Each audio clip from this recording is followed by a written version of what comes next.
Hello and welcome to another monthly update on my solar PV system here in the UK. As a reminder to you, if you're kind of tuning in for the first time, I'm in the kind of West Midlands here in the UK, and I have a 9 kilowatt system with a 6 kilowatt inverter. I also have a Tesla Powerwall 2 along with a MyEnergy Eddy for heating hot water with surplus solar, and a MyEnergy Zappi, which I use for charging my Tesla Model S. I'm also on the Octopus Go tariff, which has a 4-hour off-peak economy tariff that I can use to charge my car and top up my Powerwall in the evening on the cheap.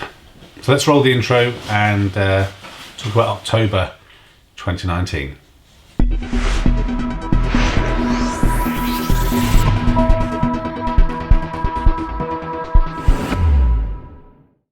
So I know I've mentioned this before about Octopus Energy. I'm really happy with their service. I know many of you have also moved to Octopus Energy, and hopefully you're also getting a good experience. Some of you have used my referral code, which is in the description, which has also been very helpful.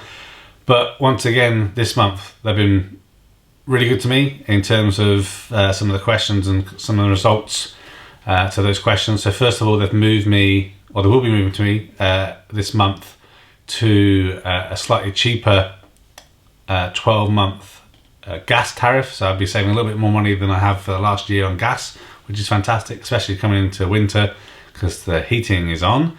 And also they confirmed that the Octopus Go tariff is going to continue. So when I'll have been on that tariff for 12 months, I think it's next month, or maybe it's February actually, because I remember I had to wait a bit of time for the smart meter. They said basically it's going to extend it for another 12 months. So that's really good. So it means those good tariffs that I'm benefiting from, and also you're benefiting from, is going to continue. So let's talk about that, and let's talk about solar PV and how things have gone for this year. Now, I think we all know winter wasn't coming, it's arrived. The weather has been absolutely terrible in October, at least it has here. So I haven't looked at the numbers yet, but I'm pretty sure they're not going to be that fantastic. So we've got a few numbers to look at. First of all is kind of what the solar installer estimated for my system, what I estimated, and we've also got last year's generation, and obviously then this year. So the solar installer estimated I would generate 590 kilowatt hours for the month of October. My estimate was around 490 kilowatt hours in the month of October. Last year we generated 542.83 kilowatt hours in the month of October. So now let's switch onto the screen here and see how things actually did work. Why isn't it loading? Okay, so here we go. So for October 2019, 436.23 kilowatt hours was generated. I knew it was pretty poor, and I have a whopping 1.12 megawatt hours of consumption this month. Now, one of the reasons for that is I've been having to do a little bit more travel for work, which obviously has increased my requirement to charge from the grid because solar hasn't been playing its part. Still obviously less than petrol, but also still kind of sorting out my father-in-law's house. I do lots of trips there and back, and yeah, so all this extra mileage adds up. Obviously it leads to increased electricity usage, but I'm still much happier with that than having to put petrol in. So yeah, so if we look at it, so system produced 436.23 kilowatt hours. I was able to self-consume 424.12 kilowatt hours and exported a measly 12.11 kilowatt hours. One thing to note, actually, during October, my solar system was off for a few hours because I had the solar installers here again to try and fix a leak in the roof. They've made it a lot better, but I still need to have them back because it's still got a little bit of a leak, and obviously as we're getting into this terrible weather, it's going to cause me a problem. So obviously the system was off for about half of the day, so there's a little bit of a hit there. As mentioned already, my consumption was high at 1.12 megawatt hours. I was only able to obviously provide 38% of my energy needs this month, and 62% of it got pulled from the grid. So that's higher than I would like. So really in the winter, I'd like to be able to kind of produce at least 50% of my energy, but I'm thinking the increased car usage counts for some of that. So we look at the bar graph before we kind of dip into it. You can see lots of red, lots of importing. I had to charge up again at the end of the month a little bit because for some more trips. If we look down the bottom here, we can see that consumption, so quite a bit less than previous year. So we're actually even in, where are we? So even February was better. So yeah, a pretty poor October. Don't know if that means we might have a nice November. Who knows? But yeah, let's just jump through and see kind of how things went on a day-by-day basis.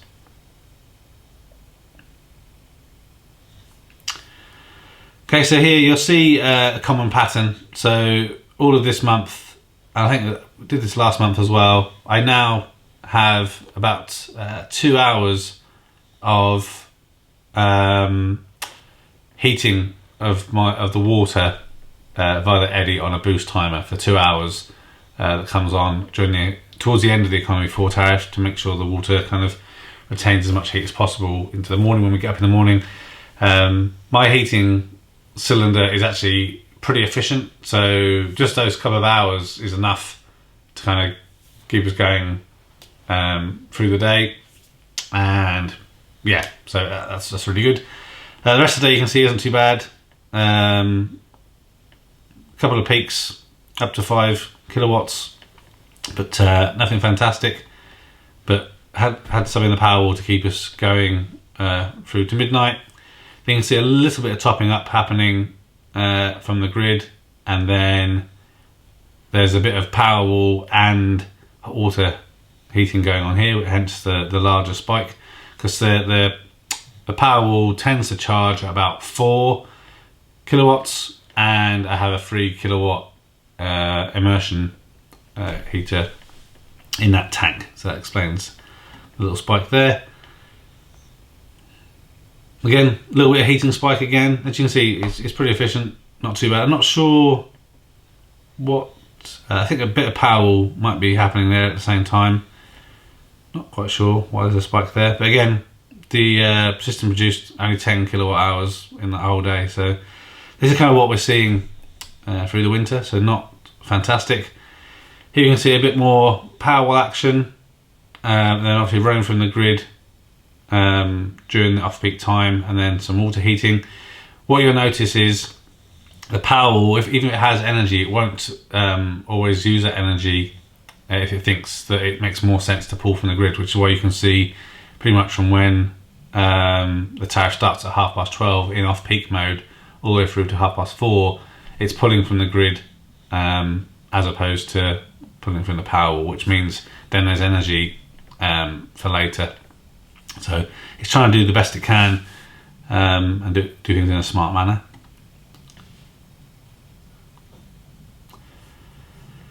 Okay, a bit more going on here. So I think this is Powerwall cycling, again along the valve. Heating hot water, a very poor day really, 9.55 kilowatt hours, which meant into the evening we had to start pulling from the grid, so not enough going on. And actually this month we had some oddities again with how the Tesla Powerwall 2 decided to charge from the grid or not. It often wasn't charging as much as I would like. It only put like 20% in or something, which clearly wouldn't be enough to get us through the whole day. So it's been some weird things. A few people commented on Twitter saying they're seeing similar things to me, so no, I'm not unique. Here we can see we have a bit of car charging going on as well into the morning. But we actually had a decent generation day, so 27.55 kilowatt hours, so a little bit of surplus going on there, so the Powerwall should be good all the way through till the next day. Again, bit of hot water heating going on, and I think a bit of Powerwall charging there, and a terrible day. Look how bad this is, 4.73 kilowatt hours only, but obviously we pulled a lot into the Powerwall that evening, so hopefully it kept us going through until off-peak time. Then I got the car plugged in, as well as obviously the Powerwall doing some charging and the hot water, so massive consumption this day at 58.18 kilowatt hours, but not a bad day in terms of solar generation of 23.02 kilowatt hours, so again should keep us going through until the morning. More car charging, as I said, quite a lot of mileage happening, but a good solar generation day, well, a reasonable I should say, so 20 kilowatt hours in the day, it's pretty good. So again, should be enough to keep the Powerwall topped up.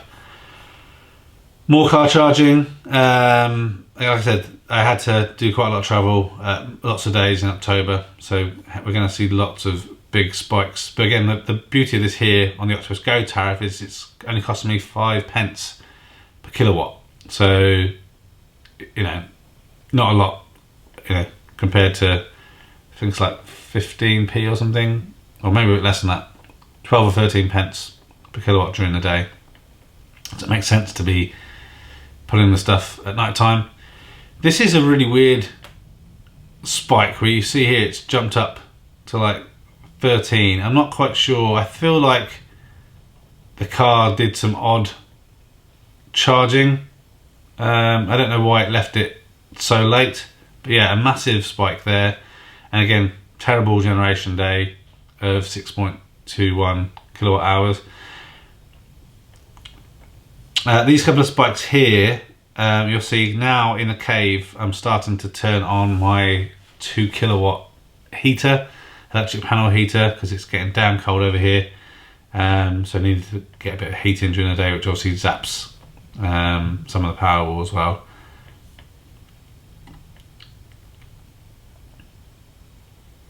More car charging, more Powerwall charging. Again, big consumptions every day and little generation, you know, just under 10 kilowatt hours from the solar. More charging all the things in the morning. So this is why you can see, again, only 6 kilowatt hours from the solar the whole day. So I'm having to import, you know, 90% of my energy for the day. Again, I think there's no car charging here. This is just Powerwall charging with some hot water going on. So I'd expect during the day actually to have something like this on a normal day, because we've got about it's probably about 16, 17 kilowatt hours altogether for fully charging the Powerwall and heating the water as I do, and the rest of it is just obviously just daily consumption with my computers, monitors, servers on and everything. But again, measly production of 6.87 kilowatt hours from the solar. And so just generally the theme for most of the month. I'm hoping that in November I've got less travel happening, so it shouldn't be as bad on my energy usage, but we shall see. So it's pretty much the same. A bit of better production here on the 16th, so midway through the month, a little bit of surplus happening and some things trying to kind of kick in.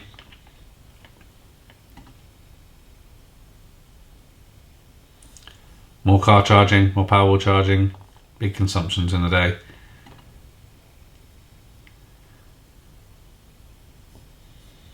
Okay, a little bit less going on here. So as we had some good generation the previous day, meant the Powerwall was full, so I got my usual little water heating going on here, but some sporadic sun blasts, which helped a little bit. But again, we run out of electricity and the battery towards the end of the day.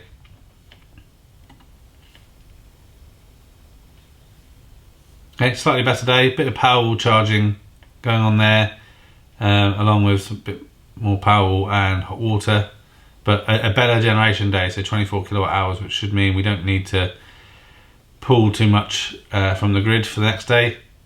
As we can see here, it looks pretty good. And these are more reasonable to me energy consumptions for the day. Now I know to some people that might seem a larger amount, but remember I work from home, so I've got all my servers and different systems running, and also with electric vehicle and obviously a battery. I'm going to be pulling a bit more, but hopefully the energy bill is less because of the way it's happening is a bit smarter. So again, here you can see 21st is when I had the solar off because they were trying to fix the roof again. But yeah, a pretty poor day overall. Wasn't that sunny. And obviously I missed out of some peak time there. More car charging going on here, a bit of Powerwall, but not a too bad day. Some peaks there at nearly 6 kilowatts. So that's a good kind of peak in the late morning. So I should have done well for the Powerwall, but then followed up by a bad day again, just under 10 kilowatt hours for the day. So this is what it's like, guys, for the winter. Pretty poor. It does feel cold as well. So again here, only 3.39 kilowatt hours generated, so pulling from the grid pretty much all day, because the Powerwall did some odd stuff here where it hardly charged at all. This is mostly car charging and then some hot water charging here. The Powerwall did hardly anything, which makes no sense because clearly the following day was going to need some energy. So frustrating. Again, another poor day. It's 1.52 kilowatt hours in a day. Terrible performance. We need more solar. Again, not a bad day. Well, not a bad day for this time of the year, I guess, but 18 kilowatt hours, but still running out towards the end of the day here. More car charging, a bit more Powerwall and hot water here. Another poor day, less than 10 kilowatt hours. Some weird spikes here. So this is a big Powerwall spike here, where it's obviously probably putting in, I don't know, just a few percent.